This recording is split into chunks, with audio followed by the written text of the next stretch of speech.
Today we have evolved from doing very, very grunt marketing to a very user centric, customer centric kind of marketing. And I think that's what has kind of given us a phenomenal run and success. So if you are a B2C or a D2C brand, your number one channel will be probably Instagram. Second, I would say is Twitter. Third, I would say is Facebook. Fourth, I would say is LinkedIn, YouTube, so on and so forth. If you are a B2B brand, if you are a business to business brand where you're targeting CIOs, CEOs for selling some of your IT services and all of that, then your first and most important source will be LinkedIn. Second would be Reddit or Quora, between those two, Reddit and Quora. Third is Twitter, and fourth is YouTube. Today, people care about personalization. People care about comfort. People care about how much are you involved with me as a vendor or as a merchant.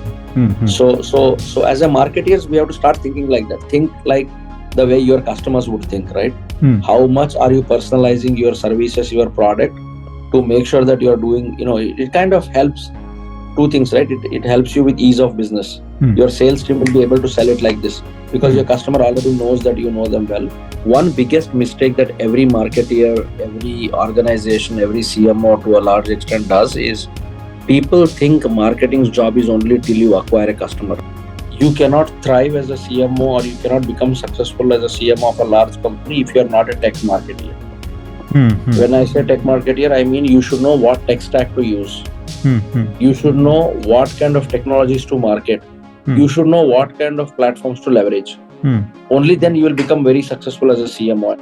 Here I am, bringing you insightful conversations about modern day career opportunities, perspectives, and powerful stories. Welcome to Career Explore. I am your host, Jayakishor Bayadi. Today I am thrilled to welcome Dr. Raghavendra Pranesh Hunasgi. We all know him as Raghav, a serial entrepreneur, investor, and renowned marketing expert, and currently the co-founder of one of the hottest startups out there, Zeebu, a payments and settlement platform built for telecom career industry. With a career that began at Google and spans diverse roles in product marketing, Raghav has made a waves across the global marketing landscape. He has advised presidents, prime ministers, and has been recognized by Forbes and the United Nations for his trailblazing work in digital marketing. He also has authored 3 books. That's interesting, and that too on marketing, which are actually national and global bestsellers. I'll give the link to those books as well, in my YouTube description. So Raghav, welcome to the show. And in today's episode, as we discussed, we'll be discussing about the Zeebu story first, and also insights on new age marketing trends and career opportunities for our young professionals in marketing. But before we, actually, Jay, yeah, thank you so much for having me on your show. yeah. I think the other crucial part of introduction you missed is Jayakishor and I were colleagues in Infosys. He was a phenomenal guy to hang out with. Yeah. I remember having a lot of coffee conversations with him. We used to have coffee in, I think, 3 different buildings and one in Kamath. Yeah. I have learned a lot working with Jay, very, very bright, enterprising young man. So I'm very happy. And, it's a pleasure and privilege to be on your podcast, Jay. Yeah, thank you. Thank you so much. And I'm honored. And especially you are on the great journey. And you just told me that, your startup has become a unicorn. So, that's great. I'm first time interviewing a unicorn co-founder or a founder. That's great. I mean, it's very nice to see your growth, right? I mean, we, from the Infosys days to, in this span of, let's say, 7 or 8 years. I mean, it's really, really nice. And I'm honored to talk to you. So, just for the interest of our audience, right, listeners who are basically the career aspirants in marketing and so can you just give me the entire, a snapshot of your entire journey from, initial days of your marketing days until you reached right? So, and then we will talk about the Zeebu story and the trends in marketing, all those stuff. Sure, Jay. Yeah.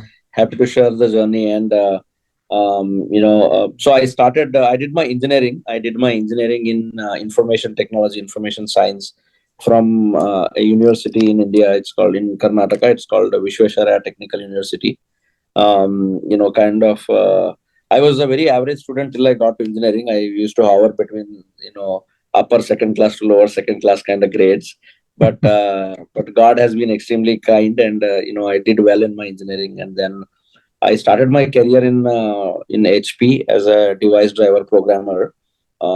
This is back in the year 2003 and 4. I did that for 1 year, and I used to suck in programming. I was horrible in programming, so I went back, did my MBA in marketing, and then I started working on marketing. I somehow I feel it marketing was my calling. So I enjoyed doing marketing. I enjoyed building products, go to market strategies, all of that. So that was the start of the journey. And yeah, so after my MBA, I worked in a bunch of companies. Worked in Google. I was the initial first batch of people that Google had hired in India. I worked on a lot of products, including Google Earth, Google Search. YouTube was a very recent acquisition, so I worked in YouTube. We used to educate people in India about YouTube, right? I mean, what is pay per stream? What is pay per click? How can they get paid by uploading their videos? So it was a phenomenal journey. I worked in Google India, worked in Google New Zealand, worked in Google US in Mountain View. I was very honored to work in Infosys, a great IT organization in India. I learned a lot of discipline working there. Worked with some of the brightest minds like yourself. Enjoyed working and learning a lot from all the bright marketeers there. So I did all of that. Came back to Hyderabad and started my first startup. It was called HNB Consulting. We started as a branding and a marketing company, but never got to close any brands, but ended up dabbling into branding for politicians. Like you rightly mentioned, did some large political campaigns. But about 2 years in the journey, I realized that this is not what I was very passionate about. I mean, no doubt I was making good money, but then I thought maybe I should look at something else. So I was fortunate enough, I had a good exit for HNB Consulting. Went on and built my second company, which was ThoughtFolks. ThoughtFolks was a group of companies. We had a digital arm, we had a branding arm, we had a IT consulting arm, we had all of that. Built that for another 3 years, had a great exit again. Sold it to a private equity firm, made good money. God was kind. I thought, I will probably time for me to go and retire. I thought I'll teach MBA students, and that's when COVID also hit. So I started writing some books while I was teaching, one of which became the national bestseller in the marketing and entrepreneurship category. It's called Unleashing Growth. And then continued to keep up the passion of writing, ended up writing 3 books. And then I was looking at what to do next. I realized that retirement was too early. I was 34, 35. I thought maybe not the right age to retire because I was getting bored of teaching, only 2-3 hours a day and sitting idle rest of the day. That's when I was looking at what next to do, and that's when Zeebu happened. I came in and looked at what Zeebu was doing. Zeebu has a parent company called Bunkai Ventures. So I joined initially Bunkai Ventures as the group chief marketing officer, responsible for doing marketing for technology, IT, FMCG, agri-tech, and a lot of other their businesses. But one particular project caught my interest, which was Zeebu, because we were trying to solve a real world problem. We were trying to solve a problem of payment settlement between cross borders for telecommunication carriers. So I'll just take 1 minute and explain what telecom carriers are. Definitely. Yeah. In fact, that is the next question I was about to ask, how the Zeebu journey has started. I mean, basically how it has started, and definitely I would like to know how it started, and yeah, you can go on. Yeah. So what we looked at is there are 3 big problems. One, traditional banking was becoming very expensive for emerging economies. Let's say I'll tell you what telecom carriers are. Let's say you are in India using AT&T. I am in US. You are in India using Airtel. I am in US using AT&T. When I make a normal phone call to you, or I use data, I use SMS to reach to you in India, it is not AT&T and Airtel that make the call happen. there are a lot of intermediaries that make this call happen, right? So when Hmm. you are calling somebody overseas, you will keep hearing beep, beep, beep sound before the call connects. So Correct. while those beeps are coming, it is actually different telecom carriers making the interchange and connection and making the call happen. Hmm. So that carriers actually do millions of dollars of transaction every month. So let's Hmm. say between AT&T and Airtel, there are three carriers, and Hmm. they do, let's say, 2 million minutes of call, 500 GB of data, and let's say 1 million SMS, all of that. So they have to charge between each other, right? Let's say I am carrier A, carrier B, I charge, I send him an invoice, he makes a payment. So what happens in emerging economies is, Jay, if Hmm. I send a telecom carrier $10 million, their banks and their countries don't have so much, cash reserve to pay them out. So let's say I send you $10 million, your bank will say, boss, I don't even have so much cash reserve to pay you out, and the payment gets delayed for 30 days, 60 days, in some case 75 days. So we wanted to solve that problem, and we thought blockchain was the best way to solve this problem. Hmm. That's how we embarked on building, Zeebu. Zeebu is an on-chain settlement platform for telecom carriers. We've been helping, I mean, totally active. There are about 110 customers using Zeebu today. We have done about $3.5 billion of transactions on our Yeah. chain. Yeah. And then we have about 500 customers in waitlist. And we aim to do about 14 billion in transaction by end of this year. Okay. So that's what Zeebu does. We help, Okay. cross-border payments happen for telecom carriers. Okay. Yeah, I mean, that's great. I mean, I mean, do you have any, is this the new company, or do you have any differentiators in this? I mean, do you have any competitors first? So And then what is the key important differentiator you bring, as a, the payment provider? sure. So obviously, right, we are the only payment settlement platform in telecommunication carrier space. There is Hmm. nobody else Hmm. because nobody identified this niche. There are Hmm. people who are doing between banks. There Hmm. is one other crypto and a Web3 company called Ripple XRP. They almost do the exact same thing that we do, but they help doing the settlement between the banks. Okay. But in telecom space, we are the only ones who are doing this. Hopefully, fingers crossed, there won't be any competition for a few more years Hmm. before we become dominant in the market. But yeah, today we hold the lion's share of market in terms of transactions that we process.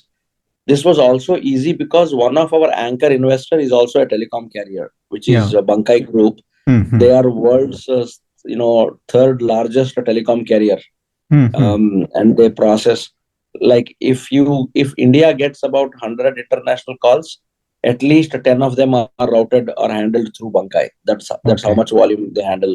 Hmm. So that's why it was a natural progression. It was easy for us. It kind of worked out well, Hmm. and that kind of created a very high entry barrier for anybody else to enter this space. Okay.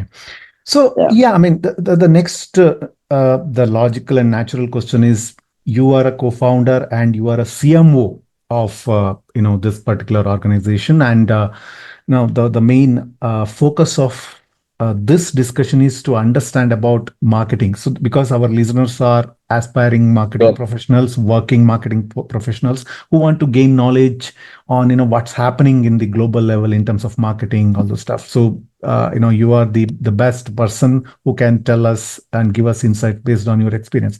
So I mean, for Zeebu, how was your customer acquisition journey? What is the kind of marketing activities you have been doing, and what is the kind of strategy you use? I mean, generally, that is about your Zeebu first, and in generally, if I have to start a the product startup, right? What are the kind of marketing strategies you must use to acquire customers?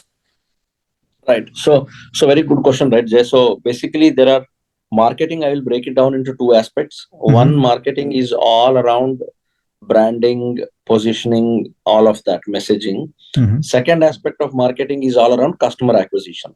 Mm-hmm. So there are two main reasons why people have to do marketing. Mm-hmm. Everything you will do in marketing surrounds only around these two objectives. Either you want to acquire a customer or you want to build a great brand. So Zeebu was no different. We wanted to do the same thing. The team that I have built here as a CMO is everything around data driven marketing, Mm. which means all my marketing campaigns, our initiatives are all surrounded, by leveraging the power of data, and we do outreach. Let's Mm. say I want to build a great brand. What do? I use levers like event marketing. Mm. We go out and sponsor some of the largest events in the world. Mm. Like for example, in next month, we are sponsoring an event called Token 2049 in Singapore. Mm. It is one of the Asia's largest crypto event, and we are the title sponsors. So we spend about a million and a half dollars in sponsoring. So Mm. people think, oh, bloody, these guys might have gone nuts. I mean, who Mm. spends that kind of money on an event, right? Yeah. So the answer is very simple. That is an event where most of the Asian investors, crypto traders, startups, everybody comes to that Mm. event. Mm. When I put out my brand there as one of the leading prominent sponsors and player in the market, it benefits us in multiple ways. When I want to hire talent, it is very easy. People say, "Oh, I have seen Zeebu, I have heard Zeebu," like you said. "Oh, I Mm. have heard about Zeebu," right? So, Mm. so one is that. Second, when investors come in and see, they know that boss, these guys are serious players. They are Mm. here to stay, and they have deep pockets to invest and make things happen. Mm. Third, when my customers come in, they get a different level of social proof and confidence that, oh wow, we are with a great brand and all of that. So that's just one lever, right? Event marketing. We Mm. do digital marketing, we do social media marketing. Lot of people say SEO is dead, SEM is dead, all of that. I don't believe in it. Mm. I still have a very large SEO team, I have an SEM team. We make sure that we are optimizing our keywords across all social channels. You look at us, we are extremely active on Twitter, we are active on Telegram, we are very active on LinkedIn, all of that, right? We kind of leverage and harness the power of social media. So Mm. this is all about digital. On the non-digital aspect, on the customer acquisition side, we do a lot of EDMs. We do direct mailers where we kind of reach out to people, we tell them the benefits of working with Zeebu. We launch a lot of significant go-to-market strategies. We do a lot of partner marketing. We do a lot of co-marketing and co-branding, which is very important, right? So these are all the different things we do. Now, this is what we do at the Zeebu, the universe in Zeebu, right? Mm. Now, I will give a very practical example to your listeners and your audience, right? Mm. I also wanted to kind of start a YouTube channel and use YouTube as a way to kind of market, to outreach, and do all of that.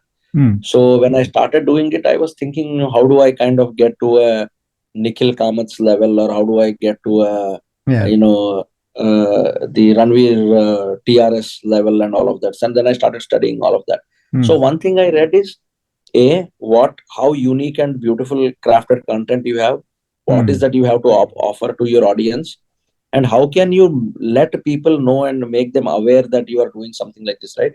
Mm. So what I started doing is I started cross promoting my channel on all the social handles. Mm. Like we Mm. started promoting it on LinkedIn, we started promoting it on my Twitter. I started doing Twitter space with a lot of our customers, with audience saying, hey, why don't you follow Grow with Raghav? It's a YouTube channel, and we put out a lot of interesting content and things like that.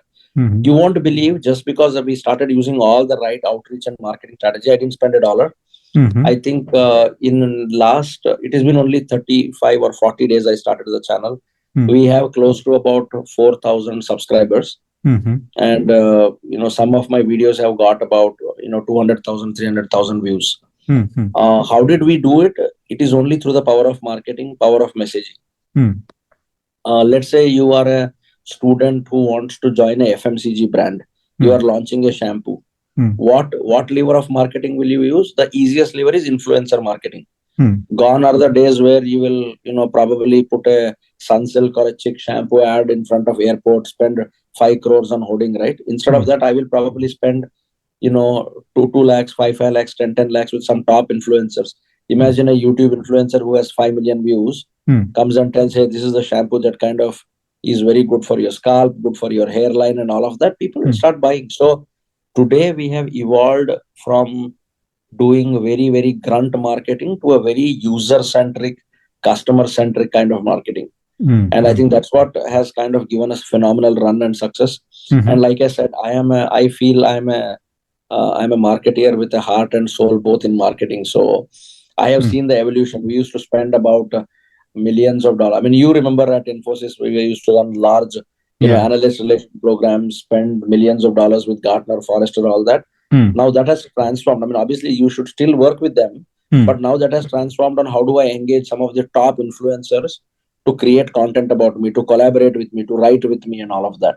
Hmm. Hmm. Hmm. So yeah, so that's how marketing has evolved. I don't know if I answered the question well, but Yeah, yeah. I mean, it's a bang on. Basically, you have given the complete breakup of what are you actually doing, and the basically the marketing mix you are using. So, I mean, one just follow up question. So, out of this all this channel, which channel, like which platform, whether it Twitter or LinkedIn, which actually gives you the good mileage. I mean, in terms of leads and in terms of the brand reach of the brand. I mean, do you beautiful. have? Yeah, Yeah. sure, sure. So if you are a B2C, Hmm. if you are a D2C brand, let's Hmm. say D2C is digital to customer, B2C is business to customer. Hmm. Let's say you are directly selling to consumer. I feel Instagram is the best platform. Like I Hmm. have spoken to at least 100 plus CMOs. I will include even a group. We run a group called Hyderabad Marketeers, which is a Hmm. group of a lot of CMOs. I Hmm. run something called CMO Asia, CMO Conclave. Hmm. There is one more thing called, the Marketing Verse, which is like marketing universe of all CMOs globally that I run Hmm. out of New York. So Hmm. I run a lot of these marketing chapters. Every time I speak to a B2C CMO, he says, Raghav, Instagram has given me a huge run. Why? Hmm. Because A, you are selling your product to the Gen Z and millennials, Hmm. and they spend a lot of their time on content. Hmm. Gone are the days when people used to read a lot of literature. Now nobody wants to read literature. Hmm. Hmm. Gone are the days when we used to click on an ad on Google and then land on the page and fill up the information and all of that. That's all Hmm. gone, right? Hmm. So Hmm. if you are a B2C or a D2C brand, your number one channel will be probably Instagram. Hmm. Second, I would say is Twitter. Hmm. Third, I would say is Facebook. Fourth, I would say is LinkedIn, YouTube, so on and so forth. Hmm. Hmm. If you are a B2B brand, if you are a business to business brand where you're targeting CIOs, CEOs for Hmm. selling some of your IT services and all of that, Hmm. then your first and most important source will be LinkedIn. Hmm. Second would be Reddit or Quora, Hmm. between those two, Reddit and Quora. Hmm. Third is Twitter, and fourth is YouTube. Hmm. Hmm. Hmm. I'll tell you, video content is going to dominate the world, Jay. You and I know it very well. Yeah. See, nobody has time. See, if you had written a 30-page ebook, right? You remember back in those days, ebook used to be very popular. Yes. Even Yes. Infosys used to write a lot of them. Yeah. So back in the days, as CIO, you used to tell, how will I do your app modernization, or how will I migrate you to, SAP HANA, or how will I kind of do digital transformation for you? You used to send them a 30-page PDF. They Hmm. will read everything. They will come back and all that. Now, no. Now every CIO, for example, I am co-founder of a company. I kind of build a lot of marketing, stories, right? Hmm. I prefer seeing a quick video instead of reading 20 pages, Hmm. because Hmm. video I can do it on the go, right? I can walk and watch the video. I can, probably let's say I'm in a subway, I'm in a train, and I'm just having half an hour. I'll just watch one video to Hmm. consume the content. Hmm. So more and more customers are consuming content in the video form. I will tell you, I was working with a company very innovative, again India, Hyderabad and Bangalore based company. They sell cloud solutions. Hmm. I was talking to their CEO in an event here day before yesterday. Hmm. It was a Saturday night, and I asked him, boss, how did you? So they grew from 20 million to about 150 million in last 2 years. Hmm. And I was one of the investors in a very early days. We kind Hmm. of did seed investment in them. Hmm. So I was asking their CEO, Guru, how did you, kind of get to this number? Hmm. He said, Raghav, my lead generation team has cracked a model. Hmm. We used to send them emails, we used to do cold calling, we used to do all of that, nothing worked. Hmm. Now we have these quick bite-sized videos Hmm. that I send on LinkedIn, on emails and all of that, telling them, boss, this is your current cloud environment, this is what I will do for you, and it will save 2 million for you. And all of this is over a video. They Oh. do the explainer video, they record, and then they send it. And then he showed me pictures. They have actually set up like a nice podcast studio kind of environment in their office. Hmm. Every day, their lead generation team does small, short videos and customizes it and sends it to their. And the response rate is about whooping 21%. Hmm. Hmm. Hmm. On mailers, the response is all single digit, 3%. On Mm-hmm. cold calling, it is like about less than 5%. Mm-hmm. So that is how the whole marketing is transforming now. If Mm-hmm. anybody wants, we are living in a creator's economy. So if anybody wants to be a great CMO, Mm-hmm. they have to do data driven marketing. They have to do, a lot of visual marketing, which is like video content, infographics, stories, and all of that. And they have to do a very, very like deep customer centric marketing. Like they say, right? Fish where Mm-hmm. your customers swim. So Yeah, yeah, yeah. And that's what they I need to do. totally connect with your the thing, the visual marketing, right? Even in simple example of in LinkedIn, when you have a let's say for example architecture diagram, they nowadays some of the experts in technical experts, they share the architecture diagram with the gif kind of an image where Correct. when the systems connect, it actually the arrow actually, the blinking arrows, all those stuff, it gives a beautiful understanding of what is this architecture is all about, and it becomes instant hit in LinkedIn. And yeah, I mean, visually telling the story is the the it is the right thing happening right now. And you nailed it. I mean, I completely agree with you. No, but I have one question is that see, Zeebu is a global organization, right? I mean, you have telecoms across the world. So when you have Correct. to do the marketing for the global level, do you do any customization of marketing, the messaging, all those stuff? How do you do? I mean, if you're doing, what is your strategy? For example, the culture, in the Middle East and the culture in the US, the obviously the marketing strategy and messaging has to be as per the country, and their the way they do, right? I mean, how do you do that? Beautiful question. So, Mhm. so Jay, yeah, our customers are spread across 182 countries globally.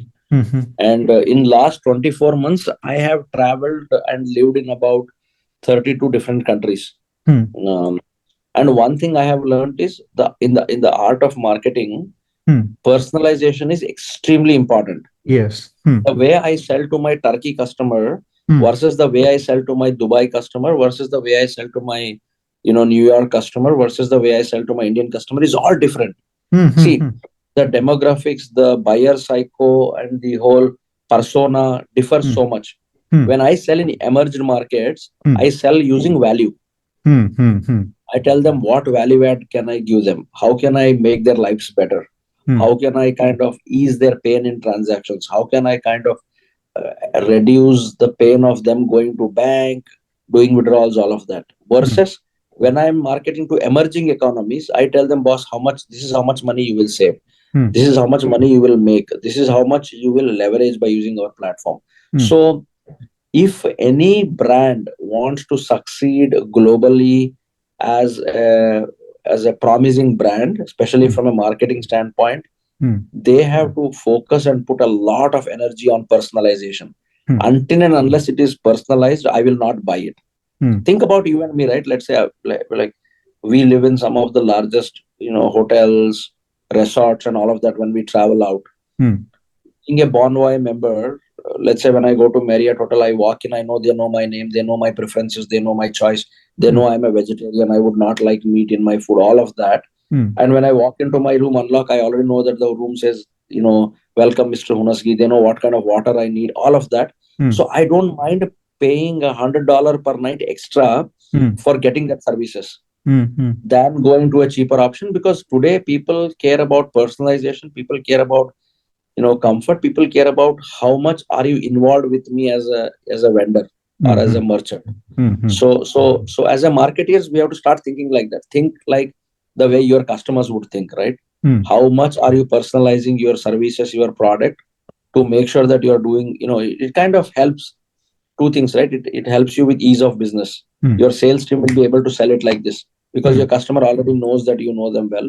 Hmm. Second, you're also building immediate trust and credibility, Hmm. and that's very important for a marketeer, right? Hmm. The prospect will feel, oh, this guy knows me very well, this guy knows me so well, he knows my needs, Hmm. so I want to work with him. So Hmm. I think Hmm. that's what CMOs and marketeers should do. Okay. So Raghav, I mean, you have been giving a lot of great insights based on your experience and based on your the current trends of marketing. How you are leveraging, etc. So, but what are the kind of the real challenges that as a marketing professional you face? In a day-to-day basis. For example, uh, in terms of acquisition, or the not meeting the expectations, or the real outcomes of your efforts, etc., right? What are the real challenges, and how do you tackle those challenges basically? Oh, brilliant, brilliant question, Jay. I think every marketeer should know what the problems and pain points are. Yeah. Before we know how, because the picture is very rosy, right? I mean, I meet a lot of these youngsters. Hmm. I go to a lot of conferences and people say, "Oh, you built a $1 billion company. You are a unicorn. You do 3.5 billion transactions. Oh, this is a great marketing story." Mhm. But the story also comes with a lot of pain, lot of hard work, lot of persistence, lot of grit. Mhm. You can't build anything overnight, right? So one biggest mistake that every marketeer, every organization, every CMO to a large extent does is people think marketing's job is only till you acquire a customer, right? Hmm. So you're like, I will do a digital marketing, I will run a video ad campaign, I will do a YouTube campaign, I Hmm. will go acquire a customer. The moment customer comes, I will give it to delivery and my job is done. Hmm. That's a big misconception, and that's where a lot of marketing stories, a lot of organizations fail, because marketing is the lifeline of the organization throughout the life cycle of the customer, Hmm. which means you prospect a customer, you acquire a customer, you then retain a customer, you engage the customer, and you grow the customer. Hmm. Hmm. That's what we should do. I mean, we all have learned this in our MBA days, in our B school days, right? Hmm. The cost of acquiring a new customer is, Hmm. several X more than, the cost of retaining and growing an existing customer. Mhm. So marketing should play a very, very pivotal role in doing that. That's Hmm. number one. Hmm. Number two, as a marketeer, the quality of your campaigns is only as good as the quality of data you have. Hmm. Hmm. Which means if I don't have enough good customer data, if I don't, let's say I want to launch a new, face cream in Dubai. Hmm. Let's say I want to launch a new hair men's grooming cream in Dubai. Hmm. I should know how many of people living in Dubai use this kind of hair gel. Hmm. What are my target segment audience? Where do they live? Which channel are they most active on? Should Hmm. I show my ad to Jay on YouTube or should I show it to him on Twitter? Hmm. Where Hmm. is the higher probability for him to click and land? Hmm. Will he buy on e-commerce or will he buy in store?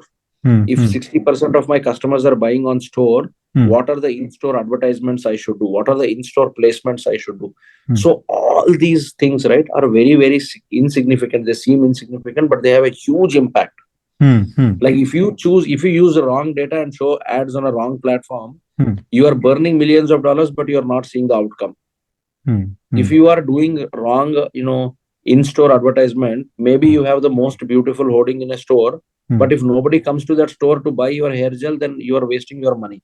You are Hmm. better off probably putting it in some beauty parlor, some salon and all of that, where people at least go and they say, okay, I want to buy this cream, right? So you need to know the four P's of Kotler and all of that even are relevant even today. It is just that the dimensions have changed. Hmm. Hmm. Hmm. Today it is very important that what kind of quality of data you have, what is the mix of the channels you are using, what kind of outreach mechanism you're doing, and to top it all, most important is what kind of messaging are you doing. So Hmm. as long as we have all of this in place, it's phenomenal. But these are some of the significant challenges that Hmm. most of the marketeers face. Hmm. Hmm. They fail and still they don't realize why I have failed. Hmm. Hmm. Hmm. I have a lot of people, right? They will call me, like, for example, I have a friend. He Hmm. works with a very large beverage company. Okay. He called me the other day and he said, Anna, I'm spending so much money on these ads. I spent about, close to $300,000, but the click throughs are not enough and it is not giving me enough data. It is Hmm. not giving a lot of relevant data, right? Hmm. Why? Because you are using a wrong channel. B, you have wrong information about the customer. And Hmm. that's why you probably either choose your platform well or choose your data well. Hmm. Hmm. Hmm. That's what is most important. Yeah, great. In fact, even I was, about to ask this. When you make this marketing decisions, right? How do you leverage data analytics? Data analytics is what I was more interested. I mean, I think you have asked, answered most of that thing. So, I mean, any tools which you use, to get this data, which will give you the overall analytics. Yeah, which one do you use? Which one do you suggest as marketing Uh, professional? They should know, like Power BI or any other. See, Mhm. I'll tell you three things, right? First, you cannot thrive as a CMO or you cannot become successful as a CMO of a large company if you are not a tech marketeer. Hmm, hmm, When I say tech marketeer, I mean you should know what tech stack to use. hmm, hmm, You should know what kind of technologies to market.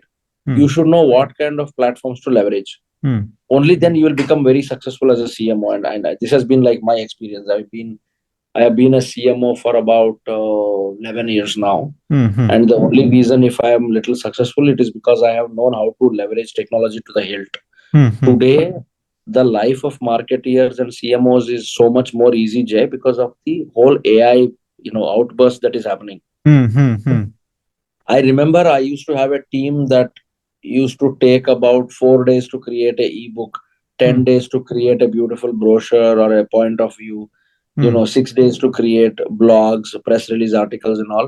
hmm, Today, it is all in minutes, it is all in hours, right? hmm, hmm, 3 hours, they are churning out a 30-page document. How? hmm, Because of prompt engineering. hmm, If you are a great marketeer who knows good prompt engineering, who knows what to type, hmm, churning data out is very easy, hmm, right? hmm, hmm, Same way, Adobe still continues to dominate the design in marketing. hmm, But if you know the power of AI, you can create some of the finest images hmm, and still make it look very natural, very attractive, and you know, kind of have people prompt people to click on those links. hmm, So hmm, that's on the design front.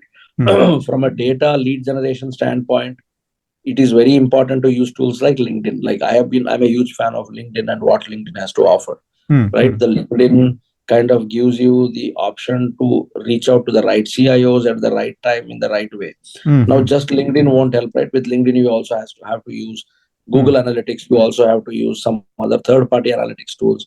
You have to hmm, use ABM tools. hmm, There are like dime a dozen ABM tools, right? hmm, You have to use the right kind of customer outreach platforms and tools. All of this put together hmm, can enable a marketeer to be significantly successful. Like there hmm, are a lot of companies. There are companies like Netcore. There are companies like a lot of them. There are Mo Engage. There are a lot hmm, of these marketing platform companies. hmm, There is Recotap. There is Cloudburst. There are a lot of these marketing automation platforms that help you, hmm, right from creating your landing page to mapping the entire persona journey, hmm, tracking the customer, and prompting customers to buy. In hmm, fact, hmm. the life is much easier here if you know how to use leverage the power of technology in marketing. Yeah, yeah, that's right. So, I mean, you are talking about this marketing automation, right? Marketing, uh, where you are saying that right from the landing page creation to the reporting, right? So, Yeah, I mean, like Adobe has a Marketo and several other tools. Microsoft Dynamics 365 also has a tool. So, how AI actually blending with this automation now? I mean, see, so I mean, how do you see the future of this marketing? Marketing automation already actually the creating waves, making the life of a marketer easier. Earlier, creating one email used to take a lot of time, HTML editing, all those stuff, right? Now AI, with the AI, you can immediately craft the email, everything, within 2 3 minutes. So this AI combined with the existing automation, how AI will take over this current automation in marketing, right? And how do you visualize, or how do you envision the future of AI impacting marketing and marketing roles, right? Uh, I will tell you, Jay. hmm, Gone are the days where CMOs can succeed just with the number of years of experience, right? hmm, AI is inevitable, and AI is conquering the market. hmm, Last week I was in I was in LA, Los Angeles. I was Mm-hmm. attending the VCon. VCon is a Gary Vaynerchuk's conference. Mm-hmm. Gary V is again an influencer and a media person. Mm-hmm. So I met a lot of people from Salesforce. I met a lot of people from HubSpot. I mean, I met both the users and the builders, the people Mm-hmm. who are building in the company and also the end users. Every single component, including Adobe, including Salesforce, including HubSpot, including, you know, Oracle, including every single major enterprise is embarking on their AI journey. Mm-hmm. 6 months to 1 year from now, you will remember our conversation on this podcast. Mm-hmm. Every platform will have a AI plugin where you will just have to click and say use AI and it will automate the whole damn thing. If Mm-hmm. companies don't do this, they will be out of business. Mm-hmm. Same story, right? Mm. If you don't evolve into digital camera, Kodak went bust.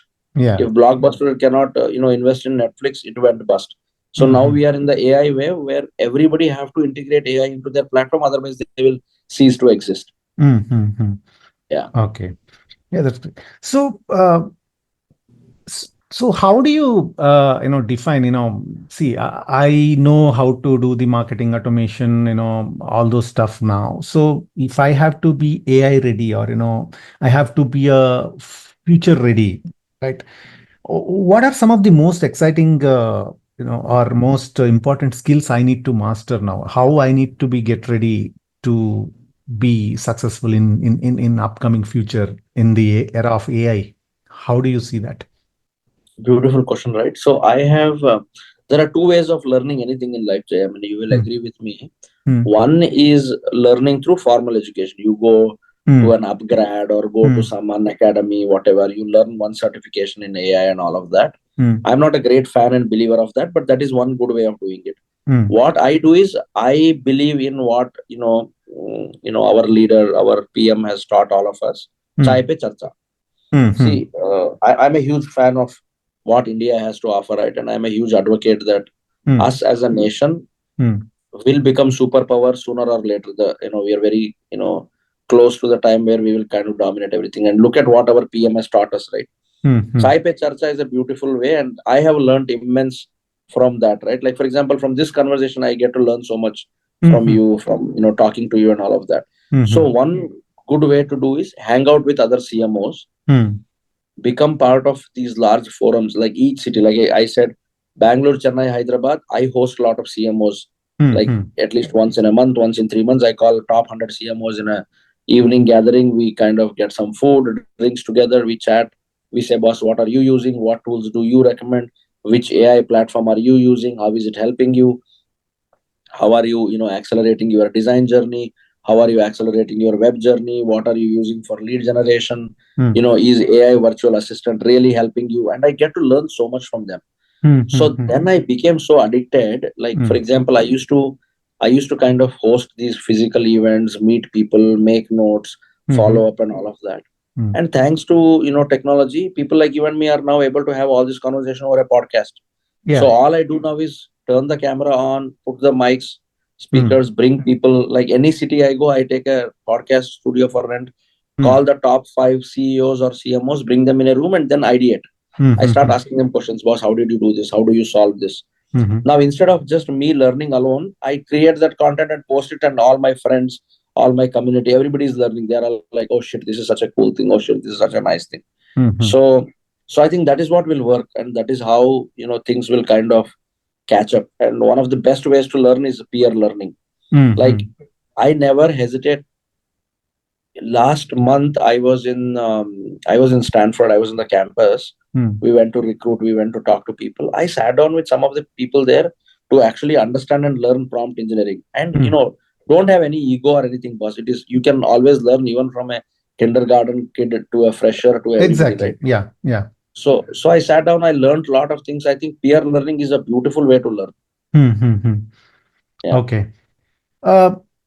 No, but I mean, do you agree that this marketing as a industry, or as a area is rapidly changing, right? You AI is one of the main contributors, uh, but You have already spoken, the learning is, you need to do, keep up to the change. But how you as a CMO, right, keep up with the trends? Is this the way which you have described, or how do you stay adaptable, basically, in this rapidly changing, the digital environment, so that you can get the maximum mileage for your work, right? So what are some of the tactics which you use, like, it could be experimenting things. What do you do? I mean, see, for example, let's say you have a target. I don't know how it works with in your organization, but let's say you have a target to achieve this much revenue. So, right. So, and you have a budget to actually to experiment few things to get the revenue or get the outcomes using the novel ways of marketing. So how do you do that, and how do you that is one question. Second, how do you stay updated with uh, the current trends, and so that you are adapting your experience to the as per the market demands or needs, right? So I'll answer the second question first. Mm-hmm. In terms of staying up to date on trends, I do two things. One, I do extremely high amount of reading of very good quality content. Mm-hmm. There is CMO insights, there are industry insights, there are analyst reports. Mm-hmm. I just skim through reports on what is the most promising trend in marketing, Mm-hmm. what will change in marketing, how will AI help in marketing. Then I talk to some of the very smart brains in industry, right? When you Mm-hmm. ask for help, people will never deny. I mean, most of the times, if they're sensible. Mm-hmm. So like most recently, I reached out to a friend who is now the CMO of PepsiCo. Mm-hmm. I reached out and I said, "Hey, how do you do? I know you target billions of people. What tools do you use? How do you tailor your messaging? Mm-hmm. What kind of campaign planning do you use? Do you use any campaigning tools? Which one is more effective? Is Google Ads working better, or is Meta Ads, or is it Twitter Ads? Is it LinkedIn Ads? How do you select which segment?" So, A, I learned through formal reports, Mm-hmm. insights, documents, and all that. B, I learned through industry leaders and key opinion leaders. We call them KOLs. Mm-hmm. I learn a lot from them. Number two, the first question, answer to first question, is marketing changing and evolving? Hell yeah. Mm-hmm. Anybody who tells you otherwise is lying to you. Mm-hmm. Marketing is the only fraternity that changes every day, every hour, every minute. Mm-hmm. The way you see advertising happening today will Mm-hmm. not be same next month, will not be same month after, will not be same next year. Mm-hmm. I like we generally hang out at the Hard Rock Cafe in Times Square. Mm-hmm. You look at how significantly advertisement display ads are changing. Outdoor advertisement is changing. How are they able to today we have never imagined 10 years ago that you can have a call to action on a hoarding, right? Where will you Mm-hmm. click, where will you land? Yeah. Today they're just putting QR code everywhere. Yeah. They're like, scan this, avail an offer, scan this, get a discount, scan this to know more. Mm-hmm. So it is transforming. And anybody who wants to be very successful in marketing, or for that matter any career, Mm-hmm. have to stay up to date with all the technology. Mm-hmm. One of the most important and most helpful methods that has helped me to become good at being a CMO is two things. One, learn from experimentation. Never hesitate to experiment. It is Mm-hmm. okay if you lose some dollars, but you will at least learn a valuable lesson. A, Mm-hmm. experiment. B, it is okay to fail, but always fail forward and fail fast. Mm-hmm. Your failure should teach you something, and you should keep failing. You cannot fail and stay there for like 6 months, 1 year, and all of that. Then you're gone. You Mm-hmm. failed in something this month, make it better, optimize the campaign, launch it again. Mm-hmm. If you fail forward and fail fast, you will succeed. Sooner Mm-hmm. or later, you will become good at whatever you're doing. Yeah. Yeah, I mean, that's a great piece of advice. Fail fast is the one of the best wisdoms out there, so that you get an experience, as well as you will get a vision of what you need to do next, what you should not do next in your upcoming venture. Yeah, that's a great. So, I mean, as a last question, any top two advice you have? I mean, you have given a lot of tips already, right? But uh, as an aspiring marketing professional, or an working marketing professional, what is your top two advice to be successful in marketing domain? So, very good question, Jay. I think, I mean, I don't consider myself as expert in any order, Mm-hmm. but I can tell you a little bit of advice based on what I have learned and what has helped me succeed. There are two things. One is philosophical and one is technical. Mm-hmm. The non-philosophical advice is something that I have learned from Steve Jobs. I'm a huge fan of Steve Jobs and what he has done. Mm-hmm. It is to stay hungry and stay foolish, right?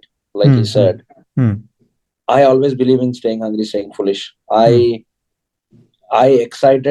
get excited like a kid in a candy shop when I look at a new marketing technology. I Mm-hmm. get excited when I see a new blog. I get excited when I hear about a new podcast. Mm-hmm. People do binge watching on Netflix. I do binge podcasting. If I like some content, like there was one of the episodes where Joe Rogan had called some of the best, entrepreneurs from PayPal Mafia. I kind of sat down through the whole night listening to every single podcast, making notes, enjoying. So I think that has helped me, and I would advise a lot of youngsters to do that. I mean, I have seen a lot of people in the younger generation become complacent after a certain stage, right? I Mm-hmm. have talked to some people who come from some of the best B schools, be it in US, be it in India. Let's say I have a team member who's from IIM Ahmedabad. He joined us. He came. He kind of joined at a manager level, then became a director. And when he became a VP, he was almost like in a retired mode, right? Okay, now I'm making enough money. I'm doing. Never slow down. I think after a certain point, Jay, more money is just additional zeros in your bank account. But if Mm-hmm. you're not hungry, if you're not staying top of the race, then you will start losing interest in everything you do. So that's a, long story short, stay hungry, stay foolish has always helped me. That has been my compass. Second, I'm a firm believer in, power of belief, faith, and prayers.